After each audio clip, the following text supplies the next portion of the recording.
कहानी शुरू होती है ग्रीनलैंड जंगल में, जहां शेर सिंह अपनी धाक जमाने निकला था। सबको लगता था कि अब तक वही वहां का राजा बन चुका होगा, मगर किस्मत कुछ और ही फैसला कर चुकी थी। शेर सिंह जख्मी और शर्मिंदा होकर वापस आया।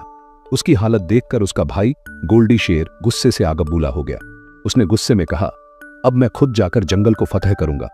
दूसरी तरफ ब्लू लैंप जंगल में एक भुलक्कड़ खरगोश मंको अपनी पत्नी के साथ खुशी खुशी रहता था।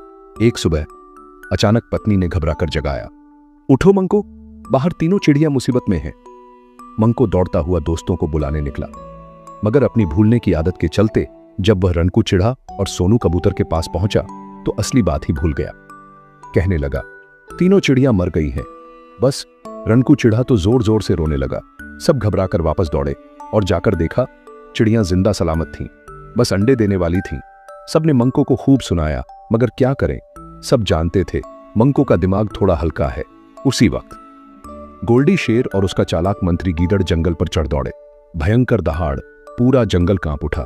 गोल्डी गरज कर बोला, अब मैं तुम सबका राजा हूं। जानवरों ने डर के मारे सिर झुका लिए। मंको के दोस्त भी कांपते हुए उसके पास पहुंचे। मंको ने सुना तो फिर उसकी भूलने की बीमारी आड़े आ गई। वो भूल गया कि वो एक छोटा सा खरगोश है और खुद को एक बहादुर शेर समझ बैठा। मंको तनकर गोल्डी शेर के सामने जा खड़ा हुआ। गोल्डी हंसा और एक जोरदार पंजा मारा। मंको हवा में उड़ा और बेहोश होकर गिरा, मगर किस्मत को कुछ और मंजूर था। शेर सिंह वहां पहुंच गया। मंको को देखते ही उसके जख्म ताजा हो गए। कांपती आवाज में बोला, गोल्डी, यही वो जादुई खरगोश है जिसने मुझे ग्रीनलैंड जंगल में हराया था। गीदड़ मंत्री की भी हालत पतली हो गई। कहीं ये सचमुच जादुई ना हो।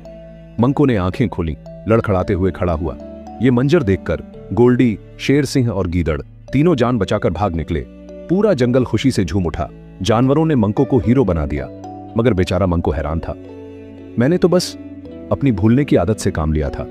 यूं एक छोटा सा भुलक्कड़ खरगोश अपनी मासूमियत से पूरे जंगल को एक जालिम राजा से बचा गया।